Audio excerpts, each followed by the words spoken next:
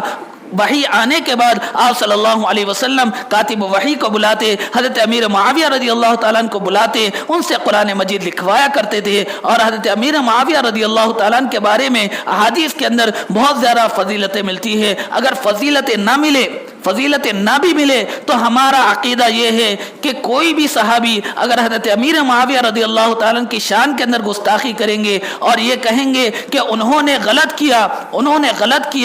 نے اپنے بیٹے یزید کو خلیفہ بنایا، امیر بنایا، بادشاہ بنایا، اگر ہم یہ کہیں گے اور ان کی شان میں گستاخی کریں گے، انہوں نے بادشاہت کو فروغ دیا یا انہوں نے زیادتی کی یا اسلام کے سے خارج ہو گئے یا کسی بھی طریقے سے ان کے خلاف زبان درازی کریں گے، تو گویا کہ حضرت امیر معاویہ رضی اللہ تعالیٰ کو گالی نہیں دے رہے ہیں، بلکہ آپ صلی اللہ علیہ وسلم کی تربیت کے اوپر انگلی اٹھا رہے ہیں کہ آپ صلی اللہ علیہ وسلم نے حضرت امیر معاویہ رضی اللہ تعالیٰ کی صحیح تربیت نہیں کی، صحیح تعلیم نہیں دی، اسی لیے انہوں نے یہ غلط کام کیا ہے۔ اسی لیے اپنی زبانوں سے اور اپنے دل سے اور اپنے دماغ سے اس بات کو نکال دے کہ کوئی بھی صحابی غلط نہیں تھا، اجتہادی غلطی ہو سکتی ہے۔ اگر کوئی آدمی اجتہادی اعتبار سے غلط ہو سکتا ہے، کوئی بھی صحابی اجتہاد کے اعتبار سے غلط ہو سکتا ہے، لیکن اجتہادی غلطی کو ہم یہ نہیں کہیں گے کہ انہوں نے غلط کیا یا وہ فاسق ہو گئے یا وہ اسلام کے دامن سے نکل گئے یا اسلام سے خارج ہو گئے۔ ہمارا یہ حق نہیں بنتا اور ہماری حیثیت بھی نہیں ہے، ہماری اوقات بھی نہیں ہے کہ کسی بھی صحابی کے بارے میں ہم نازیبہ الفاظ استعمال کریں یا ان کے اوپر لعن طعن کریں۔ اسی لیے محرم الحرام کا مہینہ چل رہا ہے، حضرت حسین رضی اللہ تعالیٰ عنہ کے محبت کرنا، ان کا احترام کرنا، ان کا ادب کرنا بھی ضروری ہے، اور اس کے ساتھ ساتھ دفاع صحابہ بھی کرنا ضروری ہے۔ حضرت ابوبکر صدیق رضی اللہ تعالیٰ عنہ کا دفاع کرنا، حضرت امیر معاویہ رضی اللہ تعالیٰ عنہ کا دفاع کرنا اور ان کی شان کے اندر گستاخی کرنے سے روکنا بھی دو بھی کام کرنا۔ اگر کوئی آدمی شان کے اندر گستاخی کر رہا ہے لا علمی کی وجہ سے، تو اگر علم ہے اپنے پاس تو علم کے اعتبار سے اس کی صحیح انداز میں تربیت کرے اور اس کو صحیح انداز میں سمجھائے، اگر نہ سمجھے تو اس کو اس کے حال پر چھوڑ دے، لیکن اپنے دل کے اندر، اپنے دماغ کے اندر کسی بھی طرح سے شک نہ پیدا کرے، تردد پیدا نہ کرے، بلکہ اس بات کو بٹھا لے اللہ ان سے راضی۔ قرآن مجید کی آیت ہے رضی اللہ عنہم ورضوا عنہ، اللہ ان سے راضی، وہ اللہ سے راضی۔ جب اللہ کہہ دیا کہ اللہ ان سے راضی، وہ اللہ سے راضی، تو ہم آگے بڑھ کر کچھ بھی نہیں کہہ سکتے۔ اللہ تبارک و تعالیٰ سے دعا ہے کہ اللہ تبارک و تعالیٰ مقام صحابہ کو سمجھنے کی توفیق عطا فرمائے اور تمام صحابہ کرام کا دفاع کرنے والا تمام مسلمانوں کو بنائے۔ اللہ تبارک و تعالیٰ سے دعا ہے کہ اللہ تبارک و تعالیٰ کہنے سننے سے زیادہ عمل کی توفیق عطا فرمائے۔ آمین۔ وآخر دعوانا الحمدللہ رب العالمین۔ سنت ادا کریں۔